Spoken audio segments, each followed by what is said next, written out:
you know what they say, Florida women, they're complicated. I don't know if they say that, but today we're going to be talking about one Florida woman who is really not that complicated because she kind of seems to have a pretty hard line on what some might just call sexual assault. I'll pour a drink because we're bringing into our group chat about politics and the next generation of leaders in our country. This is Political Playlist Happy Hour. Welcome to Political Playlist.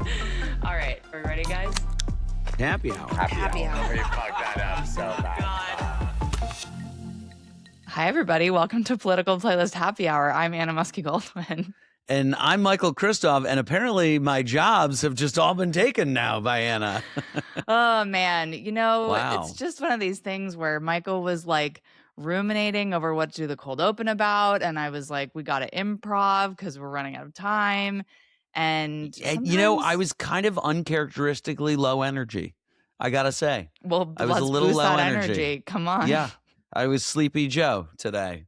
I don't know why. I've had Aw. 3 cups of coffee. Did you and see I feel Sleepy Joe great. had dinner in Los Angeles recently? I did. Why didn't we Yeah. get invited to that? I don't know.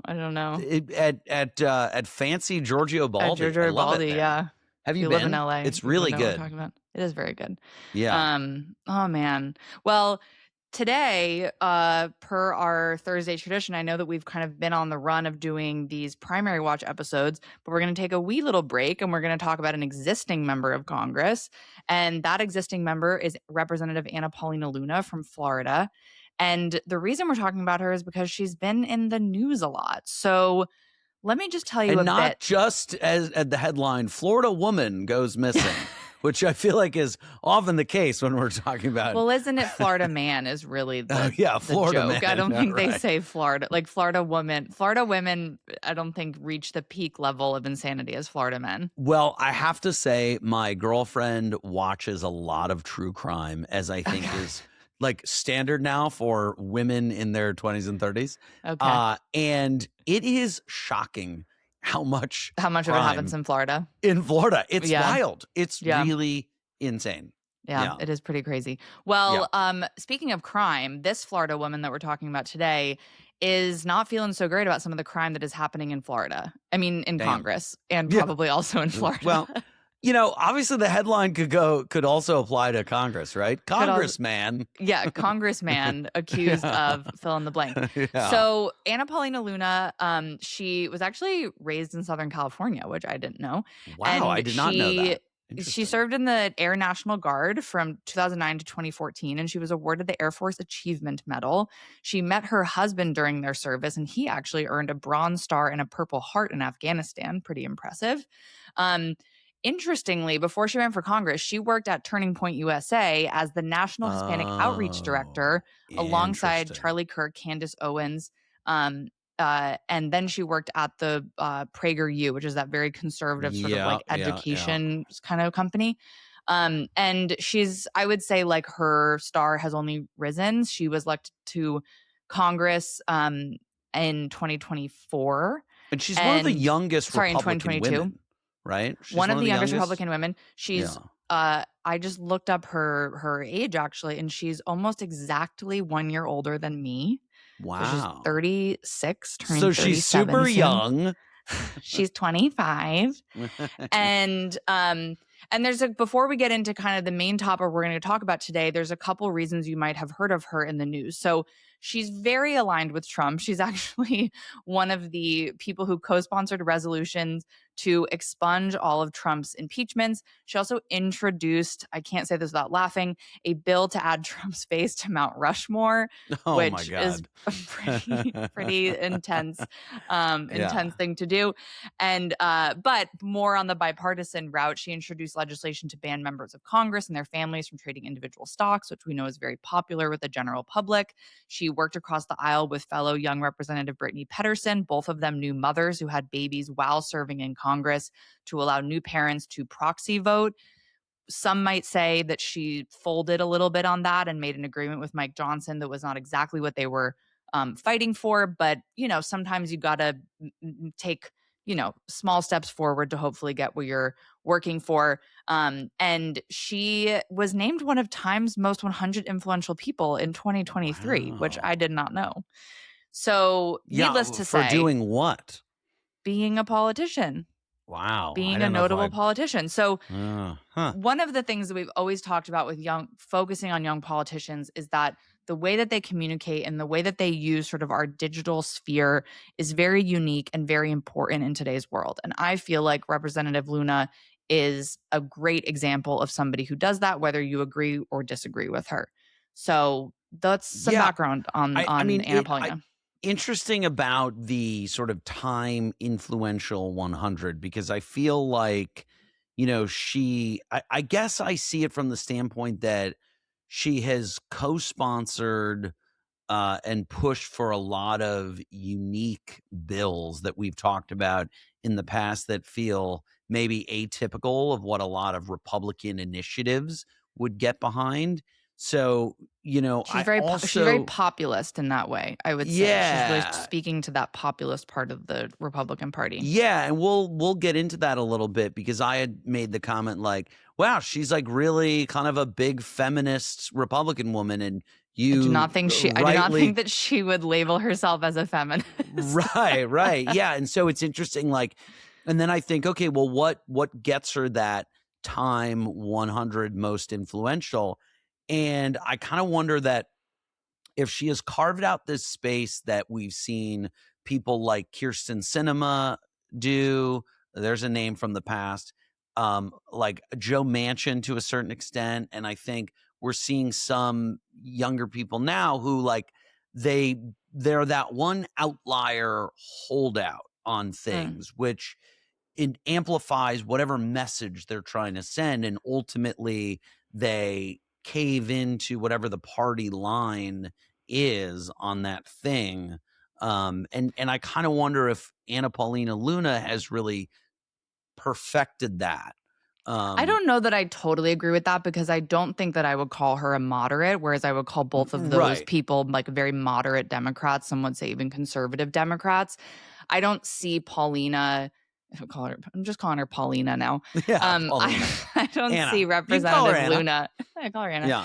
I don't see Representative Luna being like for example, the deciding vote on something. I don't think that she's occupied that kind of territory. But to what I think you're kind of getting at is that she has been able to maintain both popularity with voters and sort of the party at large, and Trump specifically, while also finding issues that she recognizes are very popular, like banning stock trading, like making it easier for new parents to vote in Congress, like, as we're about to get to, holding members of Congress responsible for their actions.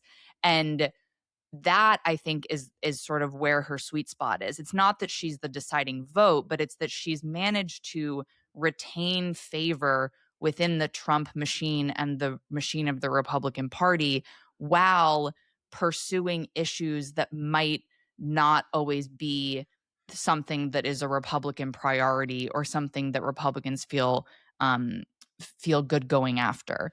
Yeah, I guess where I kind of disagree with that is that I feel like it's a little more cynical than that. That, yes, she is not this sort of centrist in the way that we saw somebody like Kirsten Sinema be and hold up votes to gain leverage in that.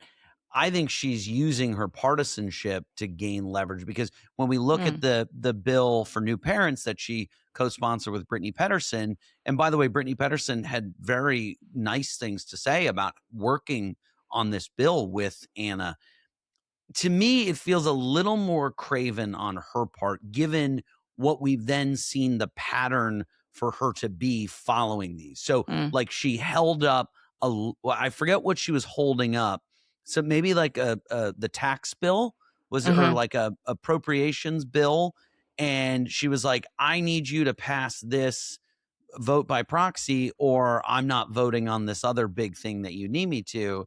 And, at the 11th hour, Mike Johnson and Donald Trump swooped in, presumably offered her something or told her something or gave her something. And then she backburnered her policy that she was so-called championing. So to me, it feels like she has figured out a way to get her name and platform out there in a very successful way, in a way that it is so hard to break through in the news cycle nowadays. And, I guess look no further than the fact that we're talking about Anna Paulina Luna, which Right. I'm sure a lot of listeners are like, who? And Well, if you listen to this podcast, you've heard us talk about her, but I think that, I think you're right. I guess where I would maybe pull back on my own cynicism a little bit is Mhm. that, that example you gave, I think is correct, of that one bill where they really did not go all the way with the vote by proxy for whatever Mm. backdoor reasons were happening between her and the speaker. But I do think there's something interesting when you look at some of these issues like banning stock trading, which we've now seen a groundswell of support from people on both sides of the aisle. There's multiple different bills. There's some that are Republican led, some that are Mhm. Democratic led, and then some that are bipartisan. But the headline is everyone is beginning to recognize that this is something that is very popular with the public, and if they don't do something about it, it's only going to become more of a potent issue. And I believe that she believes, just as Seth Magaziner on the left believes, that this is Mhm. not something that should be happening, because I think that the way that she has pursued it has been very hardline in that sense.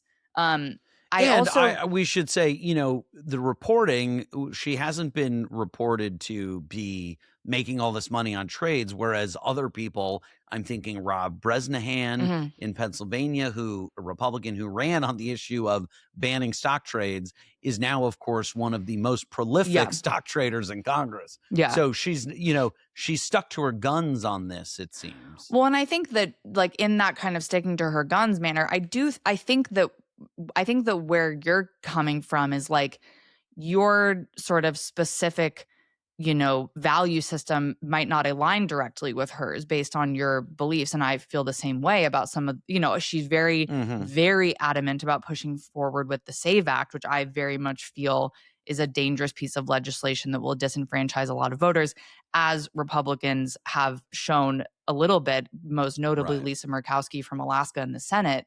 And so I think that there's that disconnect maybe in terms of our personal value systems with hers. But I also find that the reason she's so able to connect with people and be so influential is because she does talk about things in a way that makes sense. And then when I agree Mhm. with her on those things, I'm like, oh, yeah, she makes sense. It doesn't feel like it's sort of a rehearsed, mechanized kind of, and I might be wrong and maybe I'm being too naive, but I do feel that when you think about something specifically as it relates to the role of women in Congress and in government, and specifically young women, which we'll get to in a second, that I get where she's coming from, and I mostly agree with how she's talking about it.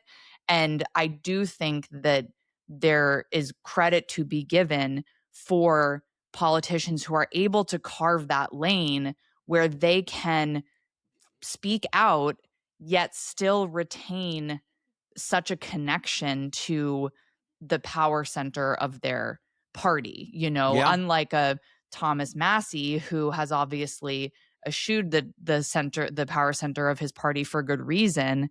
Mhm. I think Anna Paulina Luna is someone who was beating the Epstein drum and was beating it hard until the law was passed. And even though now the law isn't being followed by the Justice Department, Yeah. she's backed off a little bit. And I think that shows a little bit of the cynicism you're talking about. But I Yeah. think she's Well, a really let's interesting figure. let's talk about what she hasn't backed off of, which was she has been one of the vocalist members of Congress to be calling for, um, uh, I guess, reprimands and resignation on the part of Tony Gonzalez and then quickly Eric Swalwell.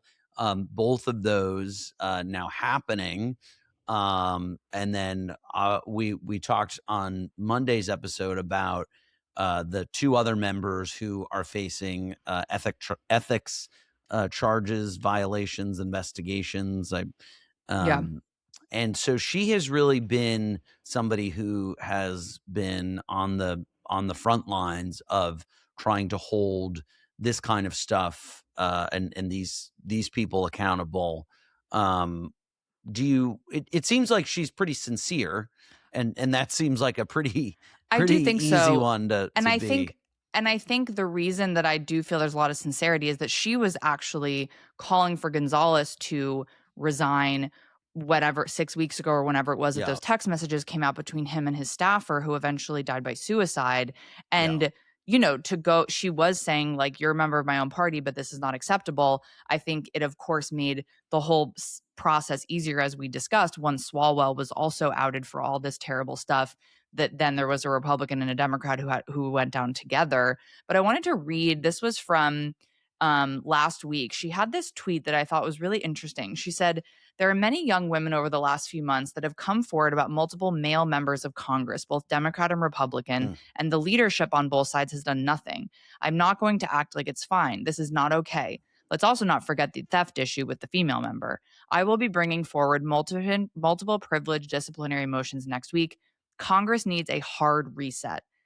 And that last sentence is what I find is missing from so much communication from people within the government, is the recognition and the pushing for the fact that this is not how it should be. Because when you talk to people, voters, general public, even people who aren't that engaged in politics, there is a general understanding of this is not how it should be. People who abuse their power should not be allowed to get into power, right? And so I think that she has been very sincere and steadfast on this. And I don't know exactly what the details of leading to Swalwell and Gonzalez's resignation was in the last 2 days, like on the inside. However, Representative Luna was really, I would say, the galvanizing force behind the motions for expulsion. And the bar for expulsion is you have to have 2/3 of the body vote to expel. And I think in history, there's only been like 6 or 8 people who have been expelled from Congress. So it's a big so deal. Maybe they had the votes. I Well, mean, that's that what could be, that's she posted that she said, like, I have the votes. And who knows if that's an exaggeration or not. But one has to imagine that there was at least the threat that they might have had the votes, given the expediency with which Swalwell and Gonzalez both resigned. And with the other 2 members, there are now internal investigations in Congress against Representative Corey Mills, who's also from Florida, for both sexual misconduct, but also ethics violations. And then the woman who she's referencing in this tweet is Representative Sheila Triflis McCormick, who is also from Florida. So maybe it is like a Florida man, Florida woman it might be a Florida thing. Who is being accused of theft of public funds to launder and then help her campaign in 2021.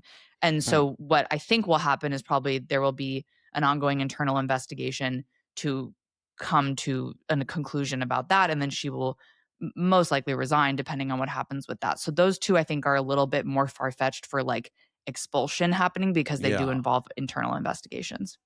Well, I was thinking about, we were talking earlier about our conversation from Monday and the section of it where we were discussing Swalwell and all this. And, I was thinking more on it, and based on, conversations I was having with different people, I think I have come to the conclusion that, our system, we have to remember, in a court of law, is this idea of assumption of innocence until proven guilty. And I think that is correct in preserving when it comes to criminal charges.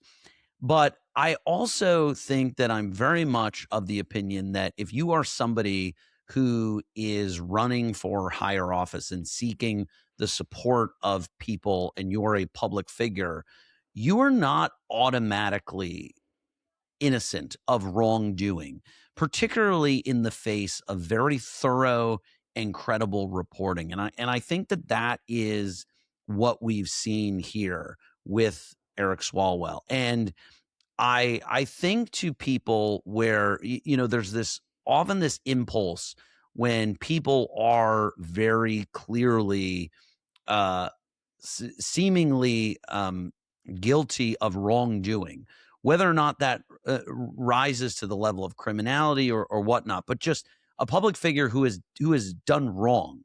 I feel like people are quick to go to that place of, well, our system is innocent until proven guilty. Well, yes, when it comes to a criminal charge leveled at you. But I don't think that you are innocent until proven guilty when there's thorough reporting of wrongdoing that then you admit to the wrongdoing part. I don't know that I subscribe to that, and I'm curious, what you think, and when you hear that kind of stuff, what goes through your mind? Yeah, I mean, I think it can be very hard in today's world to detach from the kind of like crowd mentality of, this is, signed, Right, the sealed, angry delivered. mob. Signed, Right. sealed, delivered. We're all coming to this conclusion. Right. But and maybe I feel a little bit more strongly than you in the sense that, like, I think that when there is such a groundswell of accusations and corroborations and internal uprising in some aspects, and frankly, evidence to certain degrees. I mean, we look no further than the text Right. from Tony Gonzalez. I also think there's Right. some pretty damning evidence against Representative Swalwell that isn't quite as exact. And I think that, to your point, is something that I imagine will begin to come up as these charges are brought. But I guess I have a harder time, and maybe it's an identity thing, but like disassociating the fact of, yes, in our legal system, you are innocent until proven guilty, from the experience of being a woman who has felt disempowered and who, despite being someone who I would consider myself to be very like extroverted and like leader oriented and assertive and whatnot, as I imagine most young women who go into politics have to be as staffers, right?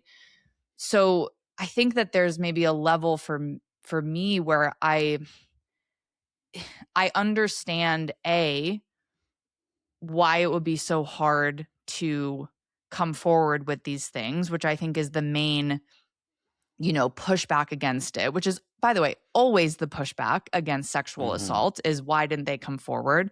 And as we know, there are plethora of reasons why women don't come forward, some of them legal, some of them emotional, some of them personal.